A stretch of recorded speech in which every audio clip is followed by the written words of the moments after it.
नमस्कार मित्रांनो, स्वागत आहे तुमचं सागर डुकरे ऑफिशियल या चॅनलवर. तर मित्रांनो, सर्वप्रथम प्रजासत्ताक दिनाच्या आज सर्वांना हार्दिक हार्दिक शुभेच्छा. 2026 मधील 26 जानेवारीच्या हार्दिक हार्दिक शुभेच्छा सर्वांना. तर मित्रांनो, आजचा विषय असा आहे की कोणाला समजा ज्यांच्याकडे शेळ्या आहेत त्यांनी आताच तयारीला लागायला पाहिजे. पावसाळ्यामध्ये जो काही आपल्याला लागणारा चारा आहे त्या संदर्भात आजचा विषय असणार आहे. तर आता सध्या तुरी काढणं चालू आहे. तुरी याच्यानंतर हरभरा राहील. तर आता काय करायचं, ज्यांच्याकडे शेळ्या आहेत त्यांनी सध्या भुसकट तुरीचं हरभऱ्याचं भुसकट स्टॉक करून ठेवायचं, कारण की पावसाळ्यामध्ये झडग्या पाण्याचं आपल्याला कामी येईल. त्याच्यासाठी हे बघा, आता भुसकट भरणं चालू आहे. हे गोणीनं भरायचं भोतामध्ये आणि आतमध्ये आपल्या रूममध्ये नेऊन टाकायचं आहे. तर परत आपण एक ट्रॉली मागितलेली आहे, ती पण आता 2-3 दिवसामध्ये आणणारच आहोत.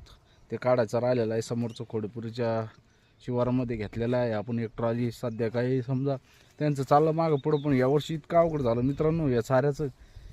जे तुरीचं भुसकट आहे तर हे पूर्ण जेवढे शेतकरी आहेत, समजा 1 एकर 1.5 एकर कोणाकडे असेल तर ते डायरेक्ट म्हणजे हार्वेस्टरनं काढत आहेत. हार्वेस्टरनं काढत असल्यामुळे इतकी नुकसान होऊन राहिली की शेतकऱ्यांच्या लक्षामध्ये येईना की आपल्या जनावरांना चारा लागतो खायला. आज शेळ्या असो, गाय बैल असो, काही असो, पण त्यांना हा चारा खूप म्हणजे आवडीनं खातायत जनावरं. पण आता विषय असा झाला, कोणाला पण कामाचं कंटाळा येऊन राहिला, त्याच्यामुळे डायरेक्ट काय करते, शॉर्टकटमध्ये हार्वेस्टरला जाऊ गेले तर म्हणतात 2,000-3 हजार रुपये. पण एक 2-3 तासामध्ये लगेच काढणं होतं, मोकळे होते.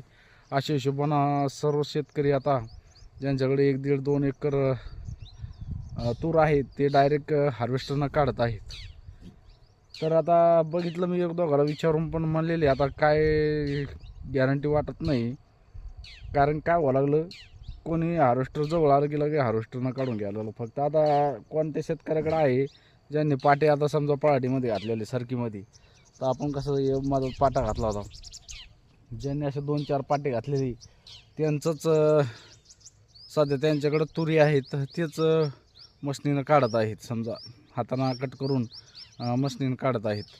तर असं इतकं अवघड झालेलं आहे की म्हणजे काही दिवसानं जनावरांना चारासुद्धा राहतो का नाही काय माहीत, असे प्रश्न पडलेला आहे.